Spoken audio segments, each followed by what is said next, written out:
नमस्ते।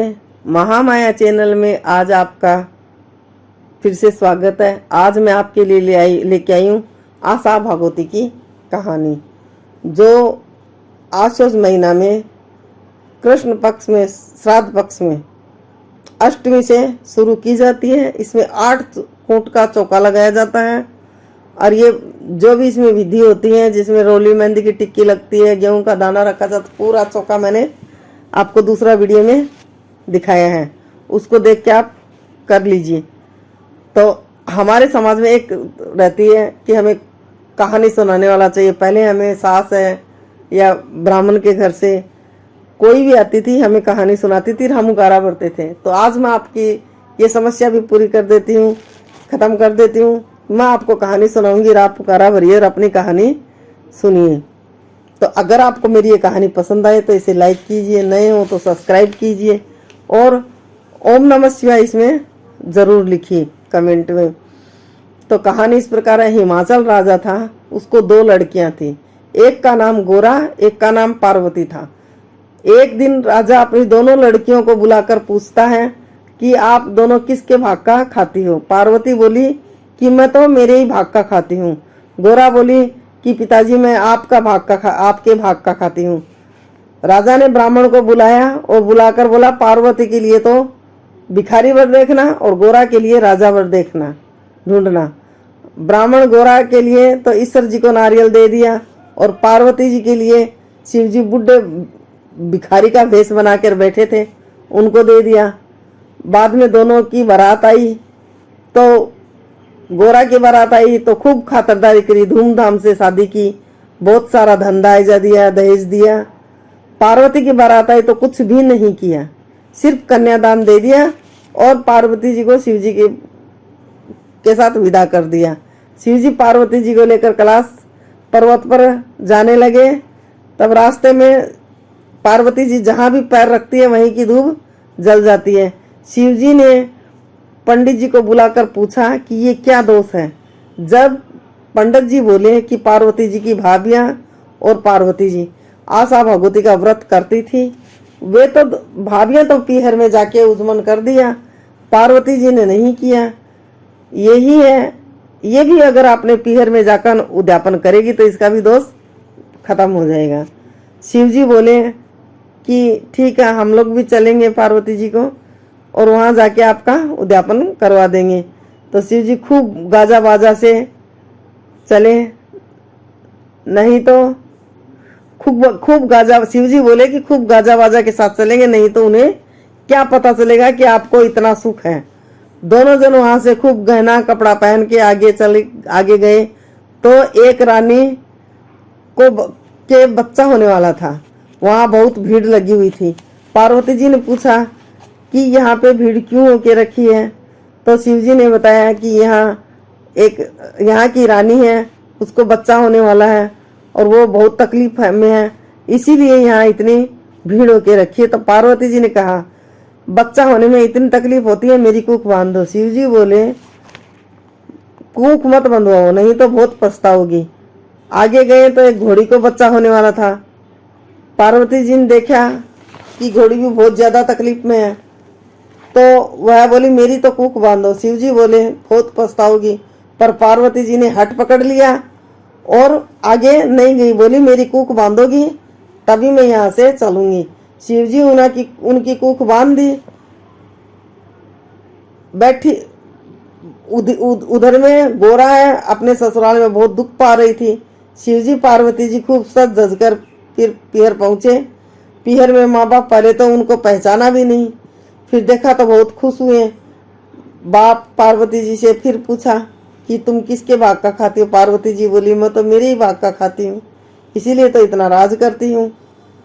पीहर में भाभी आशा भागवती का व्रत उजमन रही थी, उनको देखकर पार्वती जी बोली कि मेरे को भी उजमन तो करना है, लेकिन मैंने तो अभी कोई तैयारी नहीं की। भाभियों ने कहा कि आप तो शिव जी को कहोगी तो शिव जी तो आपकी मिनटों में तैयारी कर देंगे। पार्वती जी ने अपनी दासी को भेजा।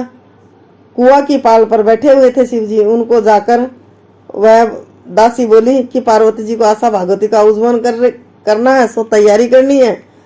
दासी शिवजी ने के जाके कहने पर शिवजी ने 1.25 करोड़ का मुंदड़ा दे दिया और कहा कि इससे तैयारी कर लेगी। पार्वती जी उस मुंदड़े से बहुत सारी तैयारी की।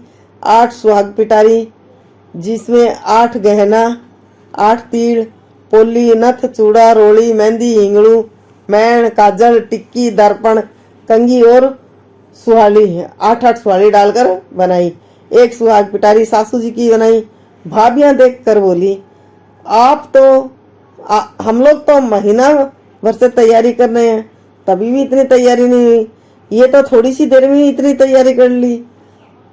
सब कोई खूब ठाट बाट से उद्यापन किया। शिवजी पार्वती जी को खबर भेजे कि अब हम यहाँ से चलेंगे। तब ससुर जी ने शिवजी को जीवने के लिए बुलाया।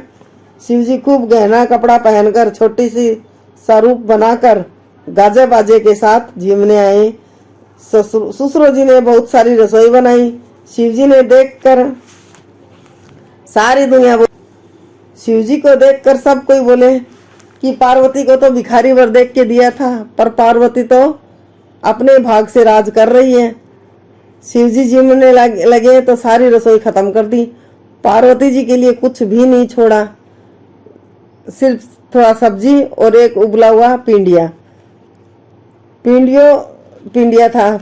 उसको ही खाकर पार्वती जी ने पानी पी लिया और वहां से चल दिए। रास्ता में धूप पड़ रही थी तो एक गाछ के नीचे वो लोग बैठ गए।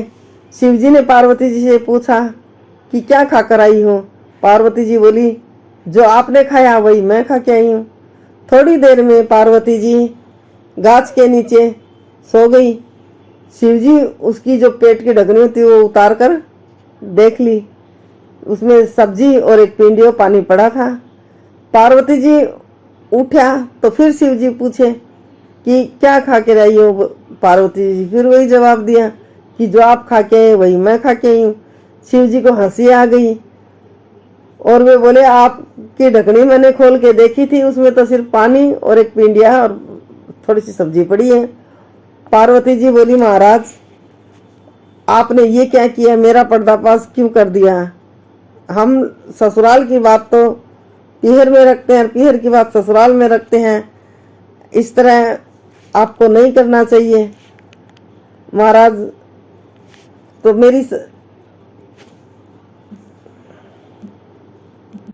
आगे चले तो जो रास्ते में सूखी हुई धूप थी वो फिर हरी हो गई। तो शिवजी सोचे दोस्तों मिट गया।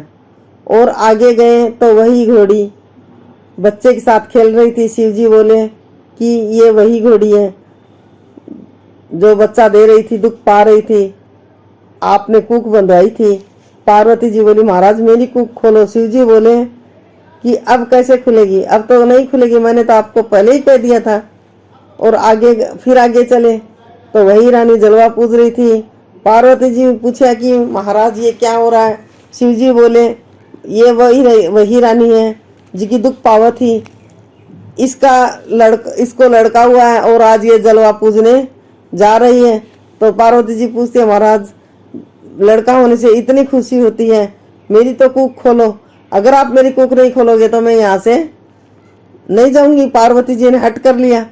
तब शिवजी ने जादू का बटुआ बनाया, उससे मैल का गणेश जी बनाया, पार्वती जी का सारा नेकचार किया, जलवा पूजाई। फिर पार्वती जी आगे गए। पार्वती जी वहां जाकर सारी नगरी में हिला फिरवा दिया कि मैं सुहाग बांटूंगी। छोटी दुनिया थी, वो तो सुबह सुबह जैसे ही सुना तो वो लोग चली गई और जिसको जितना मिला सब कोई बहुत ज्यादा लेके आ गई। जो ब्राह्मणी बनियानी थी वो लोग अपना श्रृंगार करने में लग गई, टाइम से पहुंची नहीं, बहुत देर हो गई। वो लोग गई तब तक सुहाग बढ़ चुका था। वो लोग आई तो शिवजी बोले इन्हें भी सुहाग दो। तो पार्वती जी बोली मैंने तो सारा सुहाग बांट दिया। तब शिवजी बोले सुहाग भोगने योग्य ये भी है, इन्हें भी दो।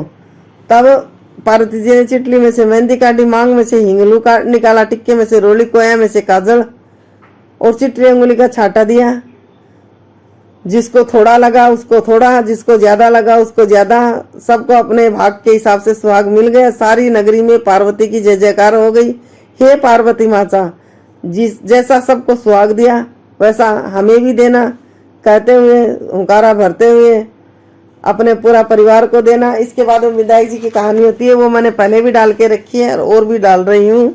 इसी तरह अष्टमी से हम लोग में तो रिवाज है कि जब शादी की पहली साल आती है उसी से शुरू करवा देते हैं। अगर किसी का नहीं होता है तो वो 2 साल बाद, 4 साल बाद, 5 साल बाद, 10 साल बाद, जब भी अपना सुविधा अनुसार ये कहानी सुननी चाहिए। ये 8 साल तक हिसाब से सुनी जाती है।